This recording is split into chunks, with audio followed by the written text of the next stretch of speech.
Hello students, I Kamal Sharma welcomes you all to this wonderful platform of Physics Wala. Today we are going to be starting the chapter Biomolecules of Organic Chemistry portion for term 1 revision.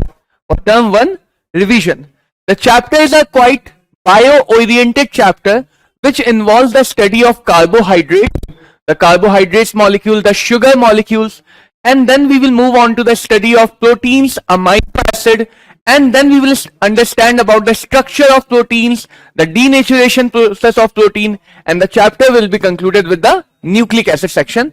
This is the reduced portion of term 1 syllabus. This is the reduced portion of term 1 syllabus for biomolecules. So let's start the learning process. Let's start the thinking process and make chemistry more easier. Make chemistry more easier. So the first thing is carbohydrate. As the name suggests, what is a carbohydrate? What do you think the carbohydrate may be? The hydrate of carbon atom. So this was the earlier interpretation about the carbohydrate, that those molecules which have a formula of the structure CxH2OY, those were classified as carbohydrate. That is the hydrates of carbon. Like if I take a molecule C6H12O6, then this formula can be written as C6H2O whole 6. This is the formula for glucose, this is the formula for fructose, this is the formula for galactose, and many more sugars for to come.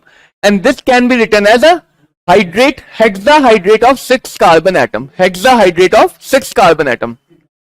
Similarly, if I write sucrose C12H22O11, it can also be written as C12H2O whole 11. C12H2O whole 11. So sucrose can be considered as a hydrate of carbon having 11 water molecule with 12 carbon atoms. So this was the earlier interpretation of a carbohydrate molecule. But later on, many molecules were discovered like acetic acid. This is not a carbohydrate, but this can also be written as C2H2O whole twice. So acetic acid also follows the definition of carbohydrate, the old definition of carbohydrate, but this molecule is not a carbohydrate. This is not a sugar or carbohydrate molecules. So that's why the earlier definition was discarded and the new, more appropriate, more technical definition was used. That definition was that any optically active molecule, carbohydrate are optically active molecule with a polyhydroxy molecule chain. That means they will be having more than one hydroxy OH group with aldehydic or ketonic functional group as a main functional group. So any optically active polyhydroxy, aldehyde or ketone compounds, or such compound which on hydrolysis give those compound. If a compound give on hydrolysis such compound, then it may also be called as carbohydrate. So this was the new definition of carbohydrate, that any optically active polyhydroxy aldehyde or ketone, or those compounds which on hydrolysis give such compounds are called carbohydrates. Now beta, carbohydrates are divided into 3 categories mainly. First is called as monosaccharides. These are the simplest sugar which do not produce or do not break down upon hydrolysis. Like we have an example of glucose, fructose, galactose, and many more sugars. So all the sugars which do not hydrolysis, which do not further hydrolysis, are called as monosaccharides. Now second classification is oligosaccharides. Those carbohydrates which on hydrolysis produce 2 to 10 units of simpler monosaccharides. Like we have a sugar sucrose, which is a disaccharide. It produces 2 molecules of monosaccharides. Like we have maltose, it again is a disaccharide. So any saccharide which on hydrolysis produce 2 to 10 molecules of monosaccharide will be called as oligo. Oligo means more than one or many. And if it produces many number of, more than 10 number of monosaccharide, then this sugar will be called as polysaccharide. And all the polysaccharides are non-sweet or non-sugar category. All the polysaccharides fall into non-sugar category. And also, sugars are in the two category of reducing and non-reducing sugar on the basis of if they are able to reduce tolerance reagent or not. So on the basis of their tendency to react with tolerance reagent, which is a testing reagent for aldehyde group, sugars can be called as reducing or non-reducing sugar. That we will understand in the upcoming section of this chapter. So this is the basic classification of saccharides. Now let's understand something. So this is the section which we are gonna study, aldose and ketose sugar. So what does this mean? That all the carbohydrate will have polyhydroxy group, but the main functional group can be aldehyde or can be a ketone. If I take an example of aldohexose, so that means this is a 6-carbon sugar with an aldehyde group. So those sugar which are having aldehyde group are called aldose sugar, like glucose, galactose, and those sugar which are having a ketonic functional group are called as ketose. So ketose sugar will be, if I say ketohexose, so ketohexose will be 6-carbon chain with a ketonic group. Now mainly we have to study about the aldohexose, and the trick to remember the structure is, now look here, that we have a CHO molecule, aldehyde, then we have a 5-carbon chain CH2OH, and then we have a 4 more carbon atom having 1 H and 1 OH,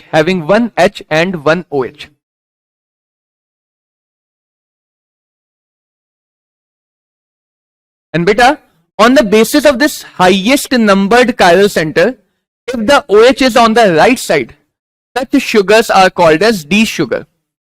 Dextrorotatory representation of dextrorotatory with respect to glyceraldehyde. If the dextrorotatory glyceraldehyde is having OH on the right side, then any sugar having the highest numbered chiral center as D-glyceraldehyde is called as capital D sugar. Now this capital D does not represent dextrorotation. This only a relative representation with respect to D-glyceraldehyde.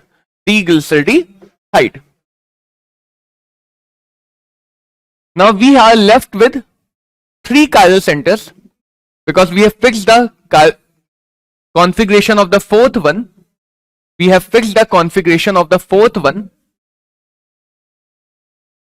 And with the help of this trick, you can draw all the 16 sugar of this aldohexose category.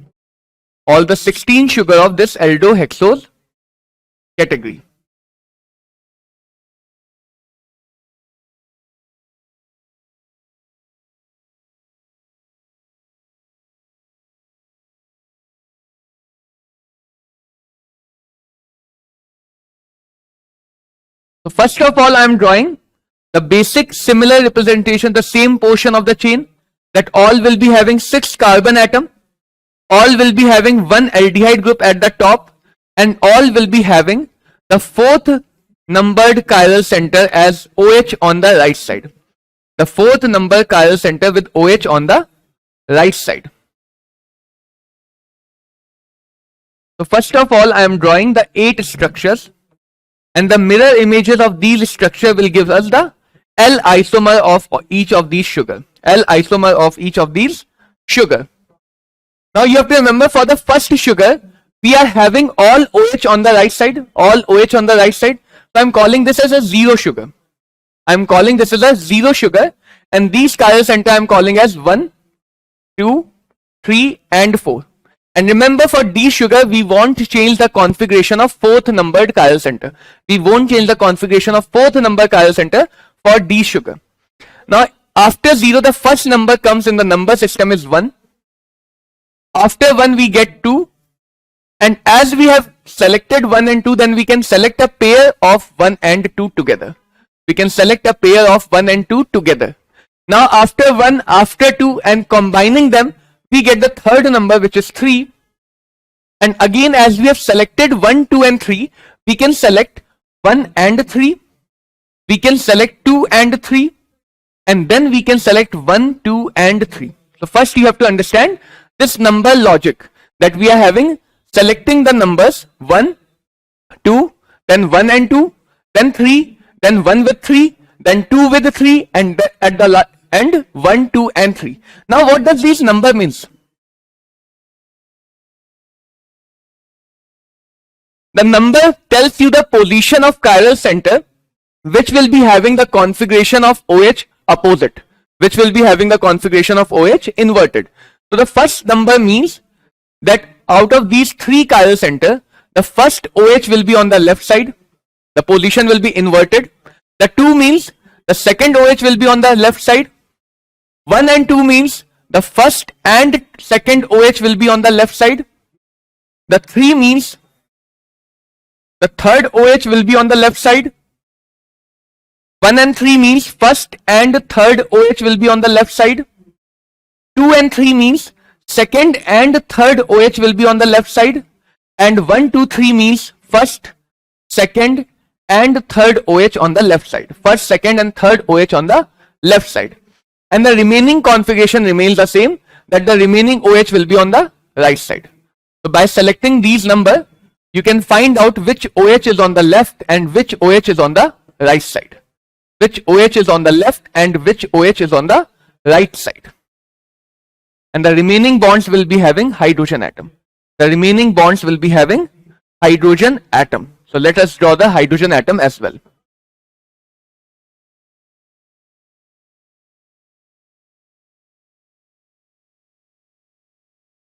Now beta, as we have fixed the position of the fourth chiral center, remember we have already fixed the position of fourth chiral center, and that's why all of these sugar are D sugar. These 8, 1, 2, 3, 4, 5, 6, 7, 8. These 8 sugars are the D sugars, and their mirror images will give you their L isomer, capital L isomers. Now the last part, that all it's good that we have drawn the structure, we have drawn the perfect chiral configuration as well, but what about the names? How we will learn the name of these molecules?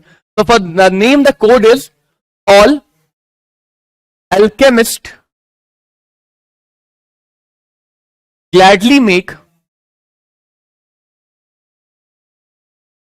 gum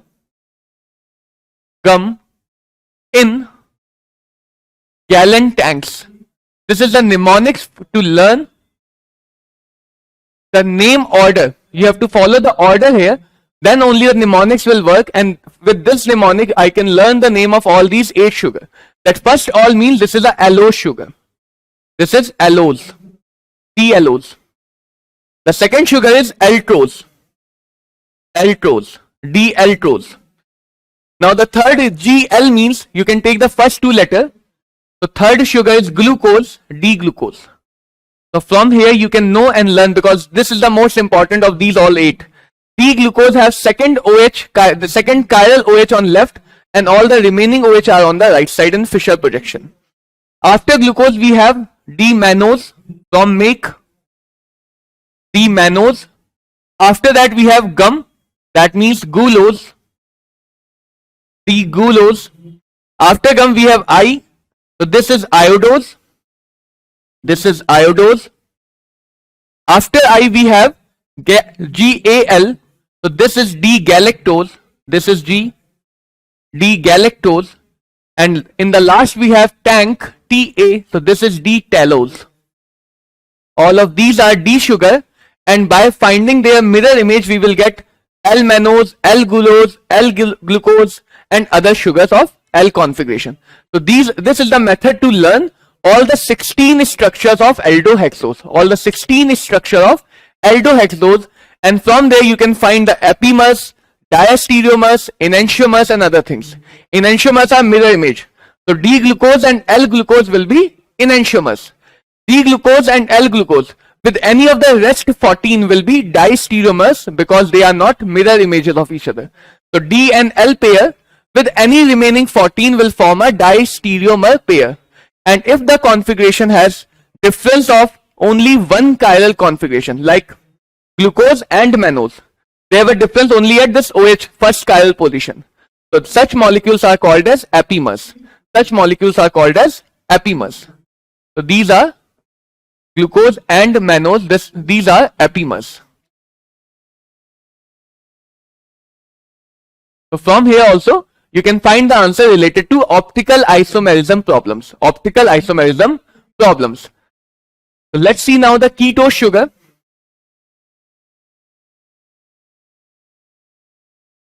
Okay. So the ketose sugar, we have to learn only about the structure of fructose. Fructose is having the formula of C6H12O6. This is again a sugar with 5OH group. But because the ketone group cannot be at the top position, so ketone group is at the second position. The third OH is on the right, on the left, and the remaining OH are on the right for D-fructose, are on the right of D-fructose. D-fructose. So this is the structure of D-fructose, and from here I can use the mirror image to find L-fructose. L-fructose can be found here. So this is the ketohexose sugar. Now the main two monosaccharide that we are gonna study are aldehyde,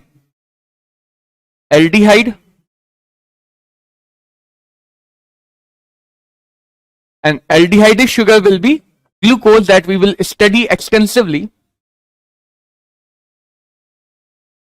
and ketonic sugar is fructose that we are gonna study extensively.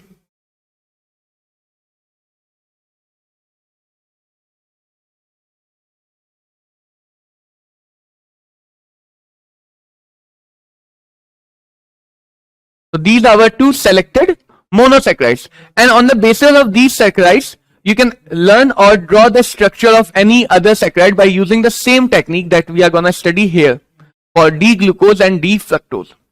Now you may have read about the reaction in aldehyde ketone chapter, that any aldehydic group or ketonic group with a alcohol molecule gives a cyclic or alpha alkoxy ether products which are called as hemiacetal or hemiketal.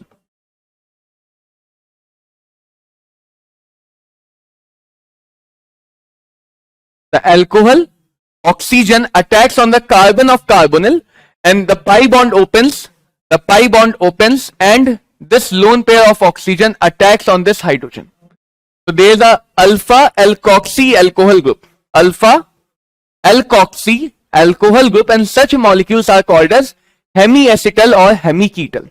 So in similar to this way, in D-glucose as well, this OH, this fifth OH can attack on this carbon to form the hemiacetal, and this last OH can attack on this ketonic carbon to form hemiketal for D-fructose.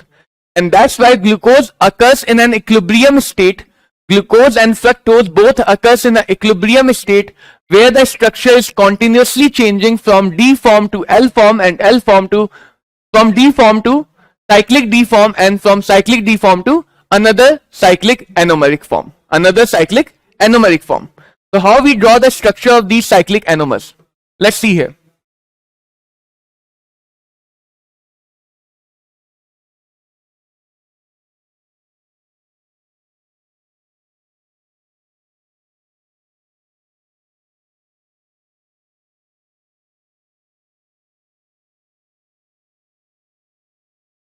So we have aldehyde group, CHOH,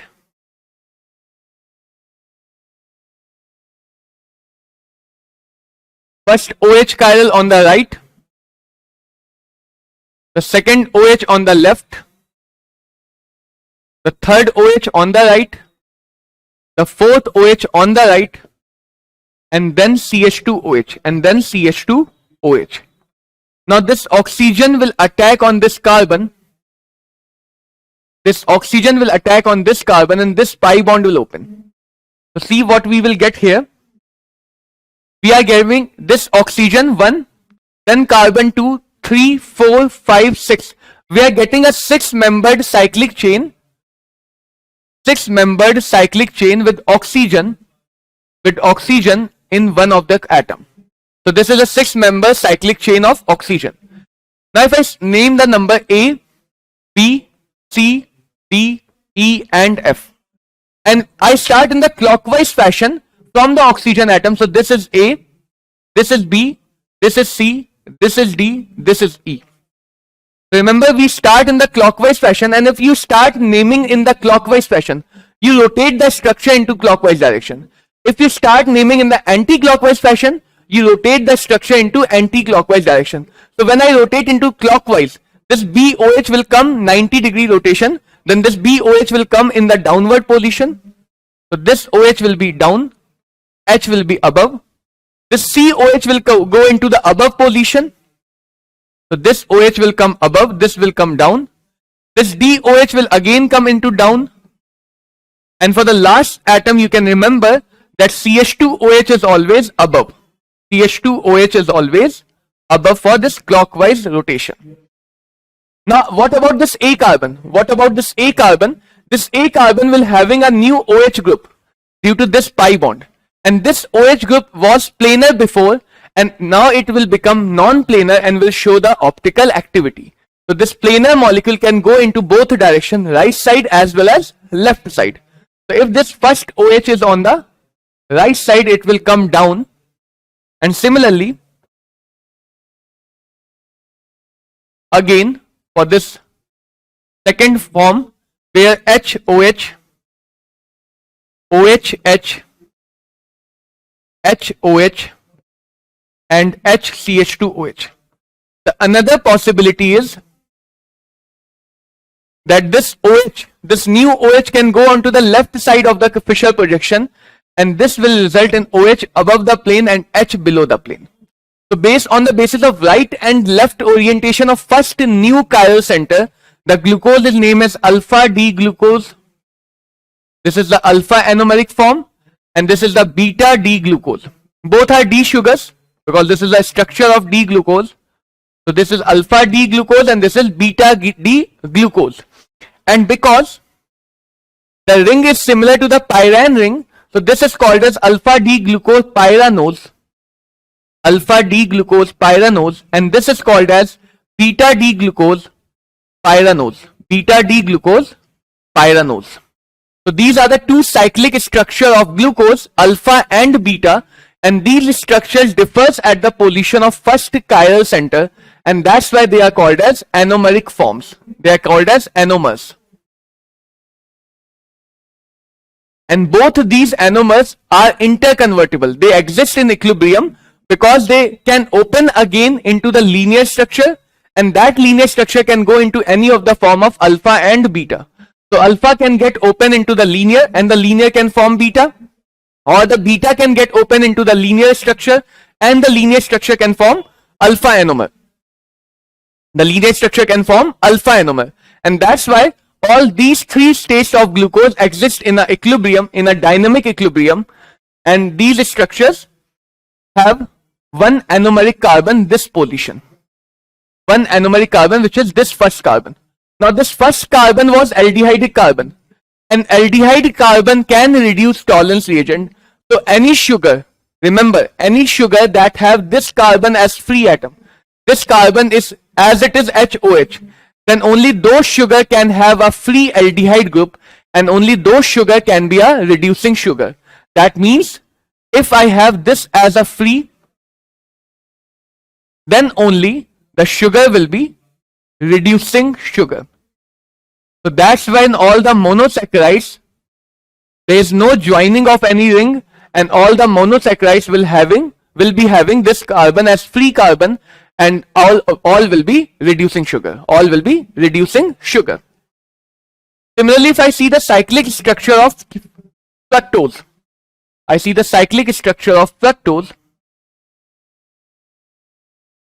double bond O, this OH on the left, H, HOH, HOH, and the last one is CH2OH, OH. All the 5 carbon are having OH group and 1 carbon is ketonic group. 1 carbon is ketonic group. Now this last chiral center will attack on this oxygen pi bond and we will be having 1, 2, this is first, second, third, fourth, fifth, 5 member ring and I have named the carbon as A, B, C, D, E. So we will be having 5 membered ring with one of the atom as oxygen. One of the atom as oxygen. So the cyclic structure of fructose will be similar to furan, and that's why it is called as furanose representation. Furanose. This is A, this is B, this is C, this is D. Again I am going into a clockwise fashion, A, B, C, D. So I am going into a clockwise fashion, that's why I will rotate the structure into clockwise way. Now this A center will have a new chiral center and can have OH on any of the side.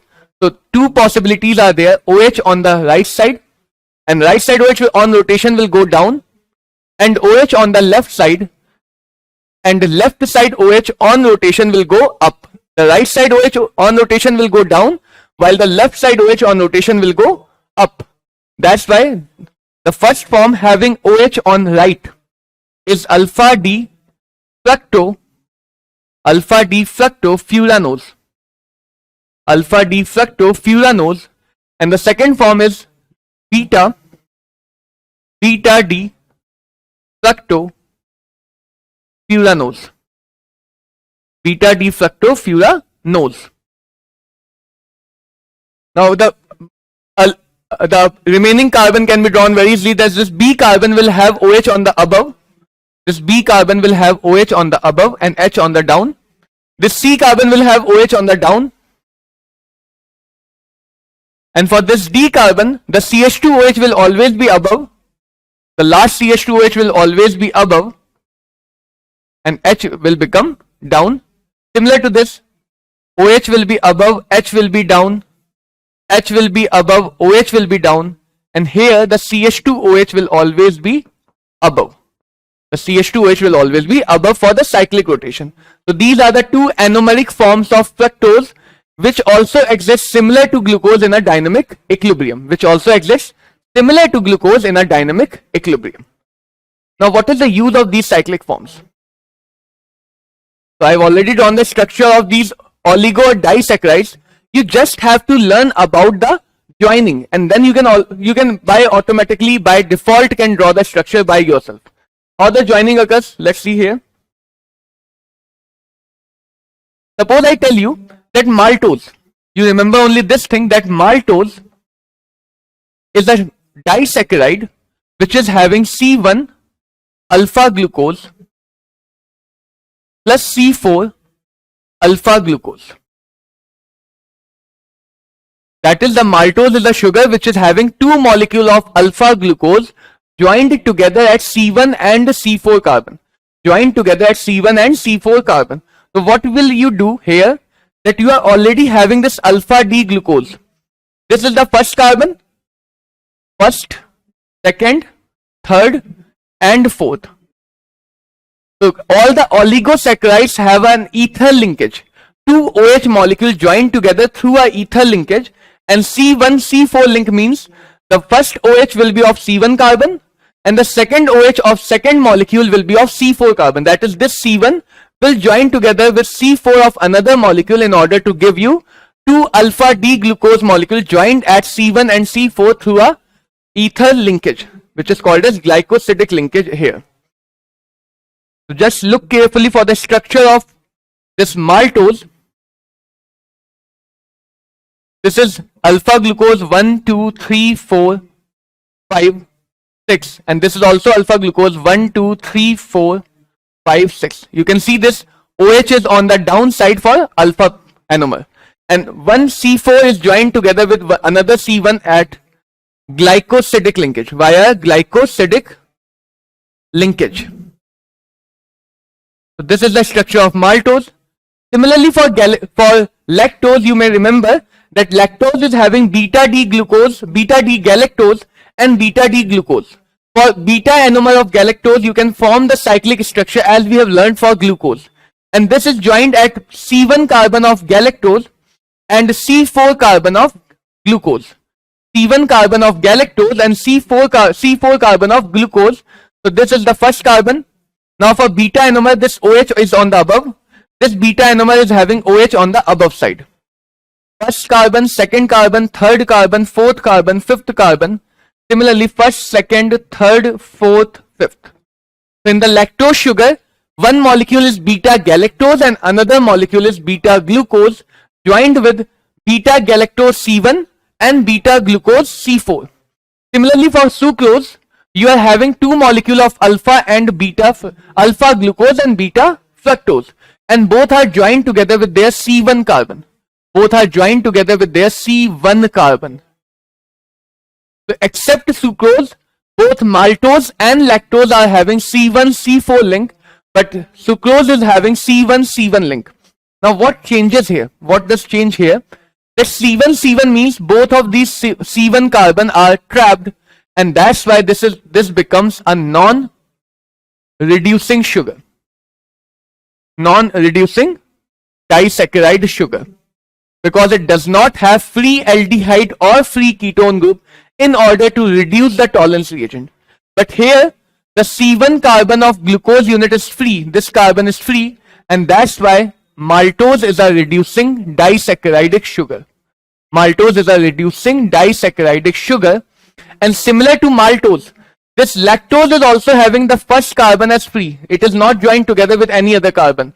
So this is also a free carbon, and that's why lactose is also a reducing sugar. Lactose is also a reducing sugar. So out of these three disaccharides that is in our syllabus, we are having sucrose as non-reducing sugar, and the rest two, maltose and lactose, are reducing sugar. They can reduce the tolerance reagent and give you silver mirror precipitate.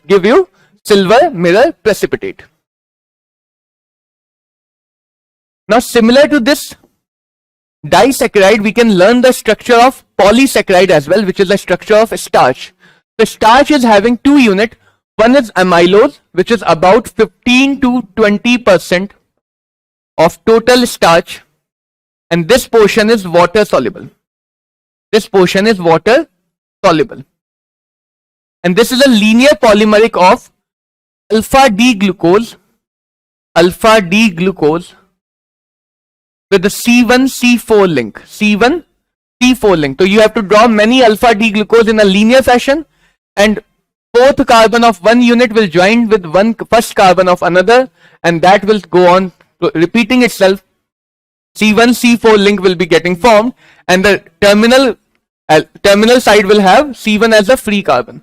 So this is the amylose portion of starch, but starch is having two portions. The another portion is amylopectin, which is water insoluble, and it is the major constituent of starch. This is water insoluble, and this amylopectin is non-linear polymer of alpha D glucose, again non-linear polymer of alpha D glucose, where the linear polymerization C1-C4 link is also there. In addition to this C1-C4, we are also having C1-C6 link as well. C1-C6 link as well, which you can see here, C1 carbon with a 6 carbon OH. Any glycosidic link will be formed with 2 OH, removing one water and giving you the ether link. So you will be having 2 OH, one water will be removed, and the carbon will be joined together with oxygen, and this will become the ether or glycosidic linkage. Ether or glycosidic link. So amylopectin is little different than amylose, and the only difference is this: you can have too many amylose chain and join one chain. You can have too many amylose chain, C1-C4 chain, and the first carbon of any chain is joined with 6th carbon of another chain. That's how there will be branching in amylopectin polymer, by C1-C6 branch.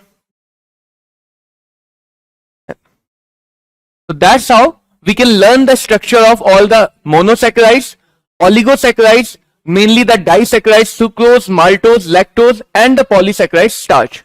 Similar to starch, cellulose is also a branched polymer having beta D glucose, similar joined together in a similar fashion as amylopectin. Similar fashion as amylopectin.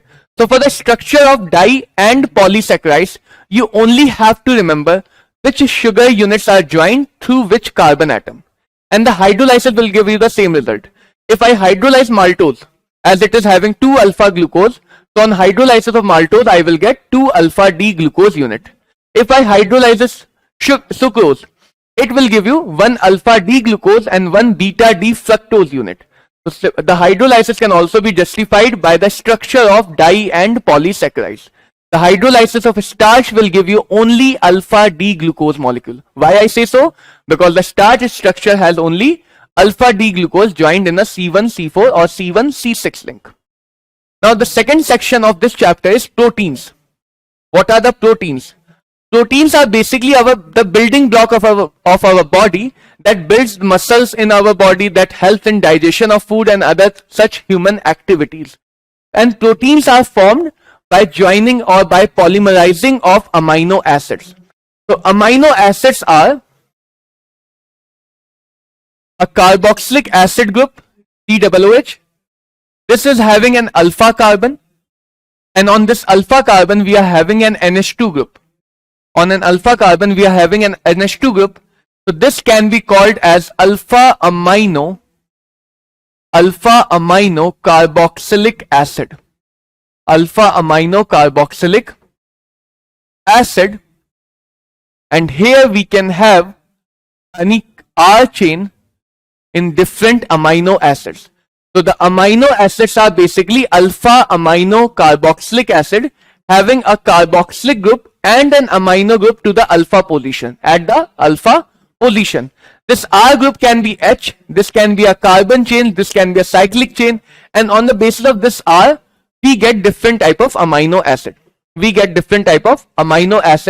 And for human, we study about 20 amino acid, out of which 9 are essential, 1 is conditional essential, and the rest 10 are non-essential. We will think about them. So first, amino acids and proteins are the building block of life.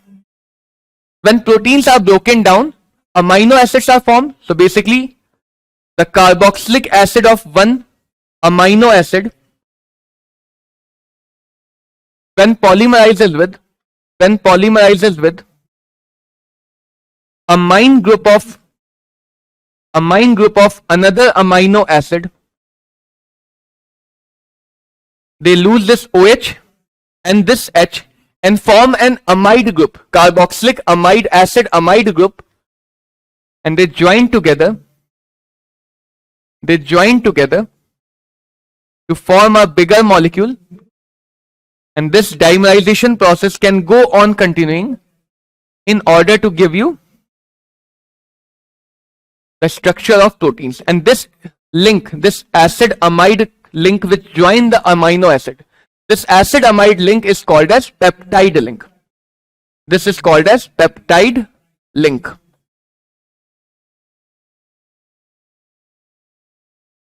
So proteins are basically the polymer of amino acids.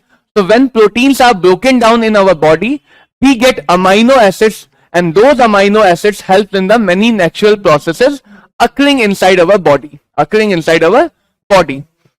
Those amino acids that cannot be formed in our body, we must take them in from the outer sources like our food and other things, and those amino acids are called as essential amino acid. Those amino acids that can be generated in our body through hormones and other biological processes, those are called as non-essential amino acids. And some amino acids are also called as conditional essential. That means in general our body can produce them, but in case of sickness or illness or any other certain medical conditions, we need them from the outer source. So they are essential but only in certain condition. So we are having 9 essential amino acids. You can learn the name of all them through this code which is from the bio section. that you may have known, the bio student may have known that HIV treatment is through antiretroviral treatment. So you can learn this. HIV patient may live long. HIV patient may live long if they take antiretroviral treatment. Antiretroviral treatment. Now this H is for histidine. H is for histidine. I have marked asterisk here. I is for isoleucine. V is for valine. P is for phenylalanine. M is for methionine. L, both of these L are for lysine and leucine. Leucine. This TH is for threonine. This TH is for threonine. This A for arginine. This A for arginine, and this TR is for tryptophan. This TR is for tryptophan. So this is the mnemonics to learn the essential amino acid that HIV patient may live long if they take antiretroviral treatment. H for histidine, I for leucine, isoleucine, V for valine, M for methionine, P for phenylalanine, TH for threonine, A for arginine, and TR for tryptophan. And now I have marked asterisk on this histidine because this is conditional essential amino acid. This is the conditional essential amino acid. Our body need this amino acid from outer source only in certain condition. Only in certain condition. And the rest of 10 amino acids are non-essential: alanine, asparagine, aspartic acid, cysteine, glutamic acid, glutamine, glycine, proline, serine, and tyrosine. So these are the list of amino acid. And the thing that we must know about these amino acid is that the glycine, if I talk about the structure of glycine, this is having one H here, only one H here on this carbon. And glycine is the only amino acid which is not optically active. This glycine does not have any chiral center. So this is the only amino acid which is optically active, optically inactive. Now this isoleucine and this threonine, isoleucine and this threonine are having two chiral center, and these are the only two protein forming amino acids. Those are having two chiral center. There are many more amino acids, but they are not protein forming. So only protein forming two amino acids are there, isoleucine and threonine, which have two chiral center. Now this proline is the only amino acid. So these are some specific facts about amino acid. This proline is the only amino acid which has having only 2-degree amino group. There is no primary amino group in this proline. Rest of the amino acid have a primary amino group, but this proline is having only secondary or 2-degree amino group. Secondary or 2-degree amino group. Now this glutamic and this aspartic acid. Glutamic and aspartic acid are having additional carboxylic acid group. So they are having two acidic group and only one basic amino group. Two acidic group and only one basic amino group. So these are some facts about amino acid, and you must know that the sulfur containing amino acid are only two, cysteine and methionine. These are only two amino acid, though those which contain sulfur atom. Those which contain sulfur atom. Now let's talk about what is a zwitterion. What is a zwitterion? So the common structure of amino acid is RCH, COOH, NH2. This is having a acidic as well as a basic group. Acidic as well as a basic group. Now what does happen here? If the medium is basic, beta, then in basic medium only acid will react, correct? And if acid will react, then this acidic carboxylic group will get ionized, and the amino acid will be in an anionic form. And if the medium is appropriately acidic, then this basic group will react, and this basic group will be in the ionic form. It will take H plus ion and will form NH3 plus. and the amino acid will go into cationic form. So as you can see here, if I start increasing the pH of an amino acid solution, that is, I start from the acidic region and I keep on increasing the pH and move to the basic region. So what will happen in acidic region? This molecule will move towards the cathode portion. If I apply electric field, cation goes towards cathode while anion goes towards anode. In low pH, this structure will move towards the cathode, and as I keep on increasing the pH, slowly this form will be converted into this form and the molecules will start moving towards anode. So what is happening? First the molecule are going here, and suddenly at some point they change their direction and they start moving towards this direction. First they are moving towards cathode and suddenly they start moving towards anode. So you have seen in physics, you have seen in your daily life, if some particles are changing their direction, then at the point of change, the velocity should become momentarily zero. That means at a pH, there will be a form of amino acid which is called as a bipolar form, which is having both cationic and anionic charge, and the charges are balanced in such way that this ion does not move. This ion becomes momentarily stop, velocity zero.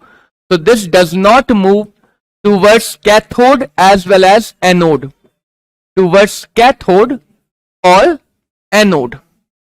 So I can say that this bipolar form, because this has cationic and anionic form.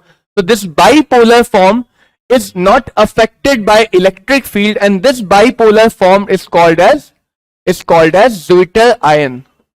This bipolar form is called as Zwitter ion, and this form of amino acid does not move towards cathode or anode. So, and this pH at which such things happen, this pH is called as isoelectric point. This pH is called as isoelectric point. Isoelectric point. So for amino acid or any molecule having both acidic and basic functionality, there will come a time when the ion will stop moving towards any direction, and that pH of the medium is called as isoelectric point, and that ion is called as Zwitter ion. This also happens with colloidal solutions. So what is the Zwitter ion? Zwitter ion is the inner salt or a bipolar form. Why this inner salt term is there? You can see here, we can consider this H. This H has been neutralized with this amine group. So there is an interneutralization, that this acidic group is being neutralized by only this basic group. So that's why the term inner salt is there, which is having equal amount of positive and negatively charged functional group, and which does not move towards any of the electrode. And this pH where such happen is called as isoelectric point. This pH where such thing happen is called as isoelectric point. So now let's study the structure of protein. As I've already said, proteins are having this peptide link. This polypeptide molecules are protein, which are formed by the polymerization of amino acid chain. So this is the peptide link. So in proteins, many amino acid can be linearly joined. This can happen that some amino acid is there, it joined with another amino acid, and this process keeps on going. So many amino acid can be linearly joined in order to form a protein, and such a structure of protein is called as primary structure of protein.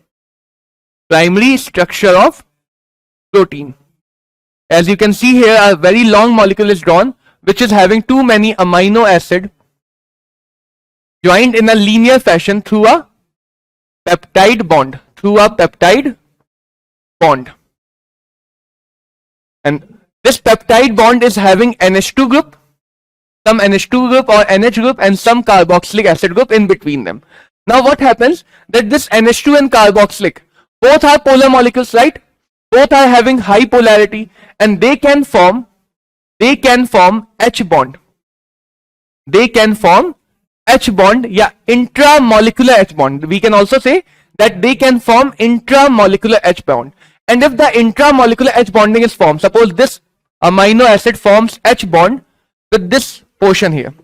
So when this intramolecular H bonding occurs, the linear structure of protein get coiled up. The linear structure of protein get coiled up because of the H bonding in between them.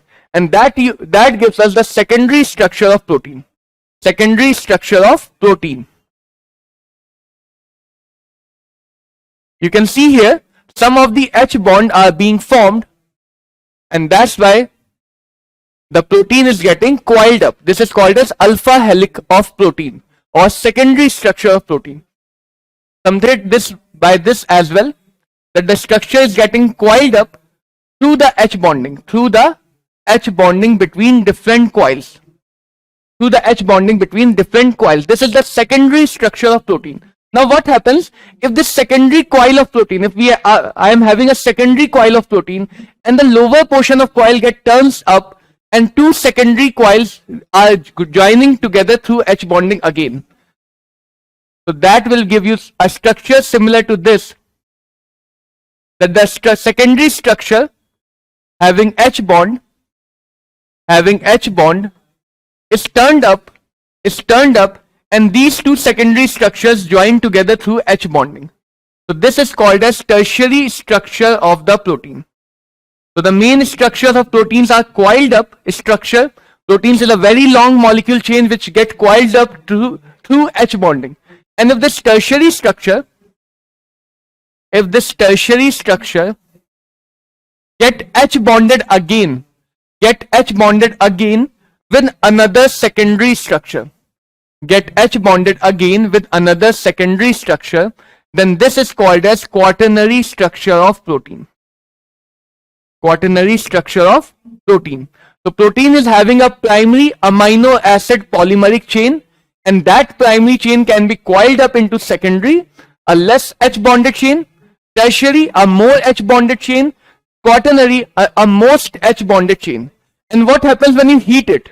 If I heat these chain, this quaternary structure, some of the H bond will start to broke. If H bond starts to break, the chain will get again uncoiled. And it will be converted into tertiary. On further heating, the tertiary will get again broken H bond. The chain will further uncoiled. And become the straight chain. And this will give you secondary structure. And if you further heat it, the coiling will be removed completely and you will get the primary structure of protein. And that results in the inhibition of protein functions. So that is called as denaturation of protein. That due to temperature or any chemical change, if the hydrogen bonds are disturbed, the globules of protein unfold and helix get uncoiled. And this is called as denaturation of protein. Protein loses its biological activity. So you have to remember, you have to understand that protein works when they are coiled up, and on heating they can lose their activity, which is called as denaturation of protein. Now the last section of this chapter is nucleic acid. They are related something to heredity. Like you have seen that a child looks very similar to his biological parents, like mother or father, and some siblings look almost similar, and that is due to the data transferred through generation. And that data is transferred through the molecules which are called as chromosomes. And they are formed from DNA and RNA. DNA is deoxyribonucleic acid, while RNA is ribonucleic acid. So nucleic acid are the main function which are responsible for heredity. And that's why the nucleic acid have a responsibility to carry on the data through various generation, to carry on the data of features, properties through various generation. And the nucleic acid has three main function, three main portion. One is sugar portion that we've already studied, but those sugar were aldohexose and ketohexose. Here the sugar is pentose sugar. Here the pentose sugar ribose, which is having second position OH group, and another pentose sugar deoxyribose, for which this hydroxy group, the second hydroxy group is removed. The second hydroxy group is removed. So RNA has this ribose sugar, while DNA has this 2-deoxyribose sugar. Another main portion of our DNA or RNA molecule is a phosphoric acid or phosphate ion group. This will be connected to this O minus, O minus. So this is the phosphate which is present in a DNA or RNA chain.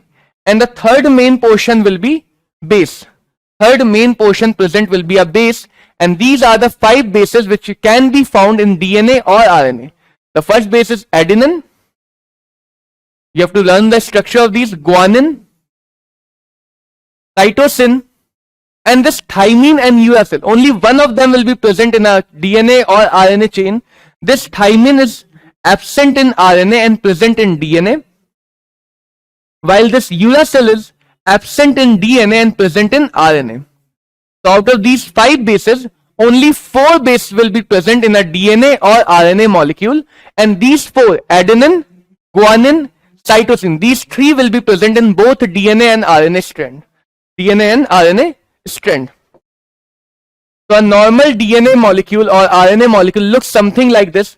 This is the sugar portion. This is the sugar portion.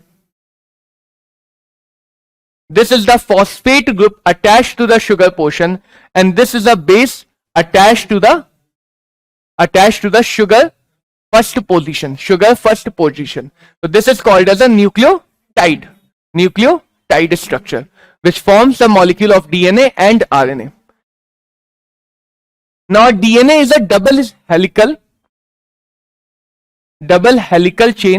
strand helical chain, which is joined together. These two chains are joined together through a H bond, which is known as Watson-Crick H bonds, H bond, having 2 pair.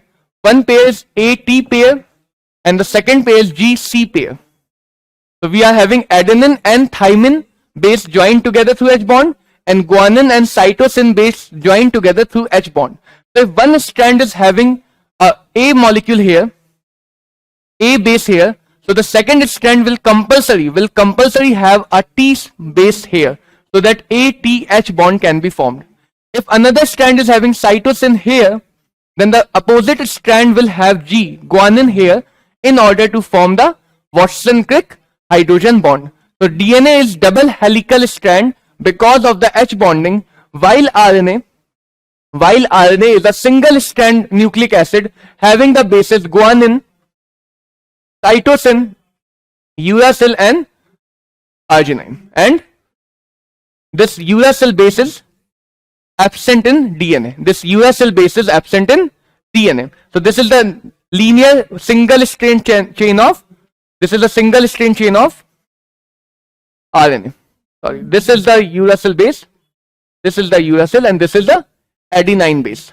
Adenine, guanine, cytosine and uracil, which is absent in DNA, and RNA is a single strand molecule having single chain which is not having H bonding, So that's all for the term 1 syllabus of biomolecule beta. This syllabus is a little bit bio oriented, a little bit carbohydrate structures you have to learn. You have to understand the process of drying the cyclic molecules, and a little bit about amino acids, and the characteristic properties of certain amino acid is very, very important. And little bit information about DNA and RNA, which bases are important, which bases are present, which bases are absent, and what are their main functions. Hope you have understood all the things very clearly. Keep on studying. All the very best for your papers and exam beta, and I hope I hope you crack all the competitive exam that you face in your life. So best of luck, beta. Have a good day.